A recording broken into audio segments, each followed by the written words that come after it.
So the reason I don't like powdery scents is a mixture of bad memories coupled with predatory marketing based in misogyny and pedophilia. Hear me out. Hey everyone, it's Autumn. Today I wanted to do a video talking about powdery notes in fragrance and why I don't like powdery fragrances. So on the screen right now is a visual of different components in a fragrance that you may find that could give off a powdery scent. There could be more notes that aren't listed here, or you could even be able to tell them apart. So I have several different powdery fragrances in my collection and they do smell different to me, but they all are still powdery. And there are other things mixed with them as well. And I'll kind of talk about that throughout the video. But overall, it seems like if you have a powdery fragrance, the powder just takes over. But anyway, all right, so let's go ahead and hop into it. So I do have a quick disclaimer here that everybody is different when it comes to scent. So if I dislike something, that does not mean that like somebody else can't like it. There are many different things that go into what causes people to like and to dislike scent. So one of the things is hormones. So your hormones can cause you to like and dislike scents. So I remember when I was pregnant, anything that was artificially grape flavored or grape scented to me smelled like fingernail polish remover. And then as soon as I was no longer pregnant, it smelled like grapes again. Another thing that can affect whether or not something smells good to you or not could be a memory or an experience that you've had with that smell. So if you grew up you know, having like a cedar chest and pulling quilts out with your grandmother, you may really enjoy the smell of cedar. Or if you were, this is like a really extreme thing, this is so crazy of me to say, but if you were somebody who like was maybe held captive in a cedar chest, that's obviously probably not a very good memory. You're probably not gonna like the smell of cedar. All right, so let's go ahead and jump into why I don't like powdery scents. And I want to make this video a tag. So whatever scent you do not like, and if you make fragrance videos and you're suggesting fragrances to people, I would love for you to go ahead and make a similar video like this and put it on your channel. Let me know about it. I would love to watch.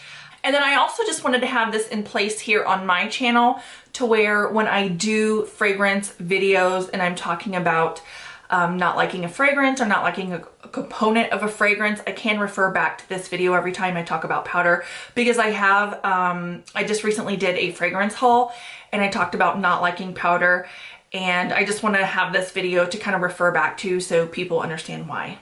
All right, so let's go ahead and jump into it. So this is going to go down a huge rabbit hole. There are tons of reasons why I don't like powder, and it goes into a little bit of both for me. Memory and I guess, well, hormones obviously, but it's memory mixed with marketing and the association with powder itself. And we're gonna be in on a wild ride here. I'm gonna try to keep my thoughts as fluid as possible, but it may go all over the place, so please bear with me. So the reason I don't like powdery scents is a mixture of bad memories coupled with predatory marketing based in misogyny and pedophilia.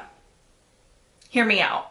All right, so I know that was a really bold statement, but I want to rewind a little bit and also talk about when I smell a powdery fragrance. And I had this discussion the other day with somebody in the comment section of my fragrance haul, that I kind of equate powdery fragrances, and I kind of equate, put fragrances in the same category as culinary arts, fragrance, and just regular art. So I kind of put them all together. And if you've ever taken an art class and you're doing shading with a pencil, and your art teacher when you're first beginning, or even if you've been doing pencil drawings forever, you're given something called a shading stick, or some people also call them a blending stump. And overuse of the blending stump can really blend everything too much to where you no longer have your lightest lights and your darkest darks. You just now have a medium value all over. And I feel like powder added in fragrance, it's the blending stump of the fragrance community, or just the fragrance world, I guess. And I feel like it covers everything up. It covers up all the textures. And then you don't really get to see like all the beautiful little details and the little textures. And you can still see the drawing, and you might be able to pick out a few details here and there, but it's not what it once was.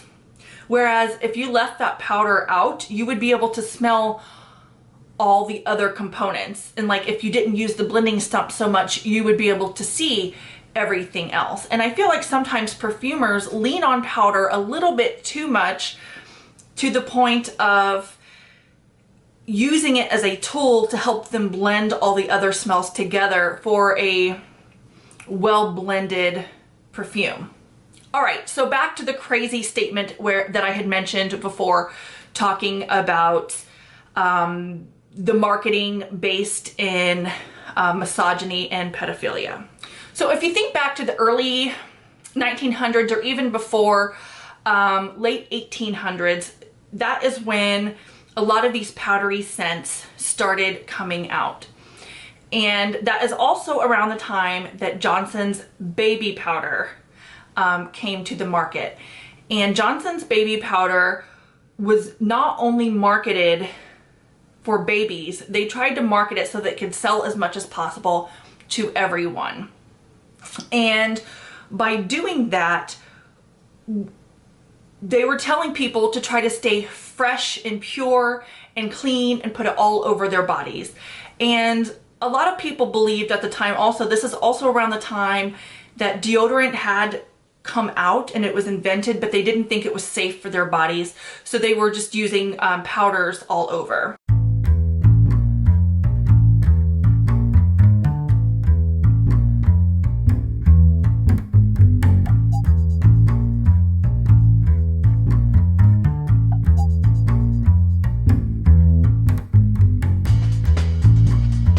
And so the smell of powder became synonymous with being clean and being pure and being fresh. And also for women, it became synonymous with purity because, again, babies are pure. So if you are a woman and you want to be pure, powder.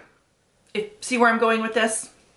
And to get off topic a little bit, similar marketing campaigns were kind of based in pedophilia by Gillette as well. And again, it's them trying to sell product. But if you think about it, it's a little bit crazy because Gillette is a razor company. And at that time, women were not shaving their legs and their armpits. They were just growing because, again, women wore very modest clothing. There was really no need for them to shave their armpits and legs. However, Gillette had an untapped market and they needed to sell their razors to more than just men. So they started telling women that it was unclean of them to have body hair. So they told women they needed to shave their legs and their armpits. Who else does not have hair on their bodies? Prepubescent girls. And boys, I guess, for that matter. But again, once girls hit puberty, they are taught to start shaving that hair away. And it's also this thing just to stay as young as possible and to shave that hair away. And then we're also then told that we need to smell powdery like a baby. And so to me, it grosses me out a little bit. I'm not gonna lie. And then we move on a little bit further, and then we have ads coming out for douches and things like that. And again, those are powder fresh. So again, we as women are told that our vaginas, which are self-cleaning, need to smell like baby powder. We're not clean unless we smell like powder. But it bothers me because why are men not told to shave their body hair? Why are men not told to be powder fresh? Because also, if you think about it, men's deodorants and perfumes are not powder fresh. Only women need to continue to smell like babies. Women's deodorants are all powder-based scents, and they may add something else to them, like plus lavender, plus, you know, something else, but they all have that powder base plus another scent. Men have a wide variety of deodorant scents that are not powder based. And at the time, men are the ones making all of these decisions. Men are the ones creating the products, trying to sell the products to make money. They're the ones doing the marketing, and they're the ones deciding what women should wear and what is attractive to man. And it just grosses me out a little bit. Like, and I've said that before, but and it just goes generation by generation by generation. And so I just kind of have a problem with all of that, because I grew up with a mother who always smelled like powder, because I'm sure she was told that to be clean and to be fresh, she needed to smell like powder.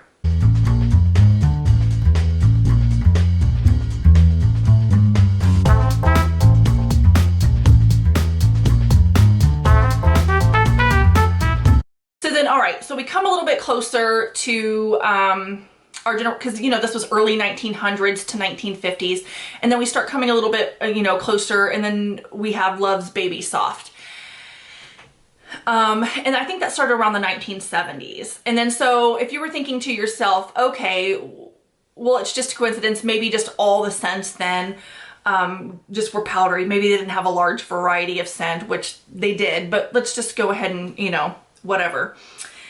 Love's Baby Soft, all of their ads were talking about how sexy innocence was. And also how sexy it is to smell like a baby, and how men like that. And all those ads were targeted at young girls, and for those young girls to smell as baby-like and to be as pure as possible. All right, so then moving on into the personal memory thing for me. So if I could get past all that stuff and just say, well, but aside from marketing, I just love the smell of powder. It also comes down to a memory thing for me. So I don't want to get into like a whole huge thing about it, but I had a very abusive childhood at the hands of my mother. And again, as I mentioned, she smelled very much of powder, and I remember doing her laundry for her. And this whole generation before, not only did they wear powdery perfumes, but also, this is super gross, they also were told, you know, that their lady parts should not smell, their lady parts shouldn't be moist at any time. So they would just dump baby powder in their panties. So then when I would go to do my mom's laundry, I kid you not, it was like clay doing the laundry, and that just disgusts me, like memories based with that. So aside from doing the laundry and having the baby powder smelling clay in that, I was also just physically abused by a woman who smelled like baby powder. So even though I can't really stand powder fragrances, I have been trying to get into it because I really do enjoy the history of fragrances, and I'm really intrigued by the House of Guerlain, and a lot of their fragrances do have powder in them.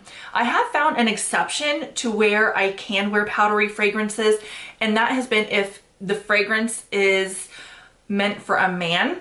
So if it's powdery, but it's like paired with something that is like boozy or leathery or like tobacco, I feel like I like it and I don't have an issue with it. But if it's paired like with something really sweet or floral, I don't like it. That is why I do not like powdery scents.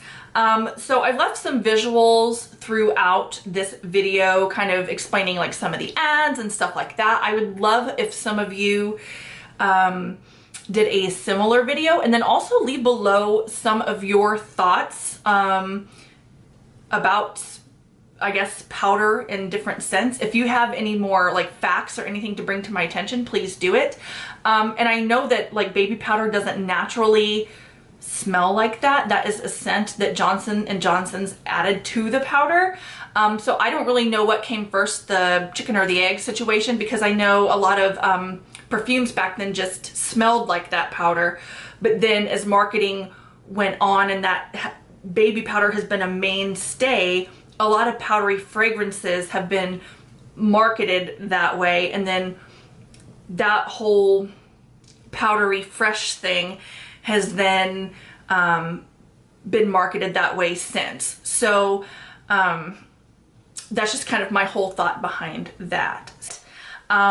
Anyway, I hope you guys really enjoyed this video, and if you guys have a similar video that you'd like to make, please let me know when you post it, and I would be glad to come and watch. If you have any additional information to add about any of the history of this, I would love to know it. This is just from stuff that I found out online, and I know knowing what to search is half the battle, so I'm sure I missed many things. So anyway, thank you so much for watching, and I will talk to you all very soon. Bye!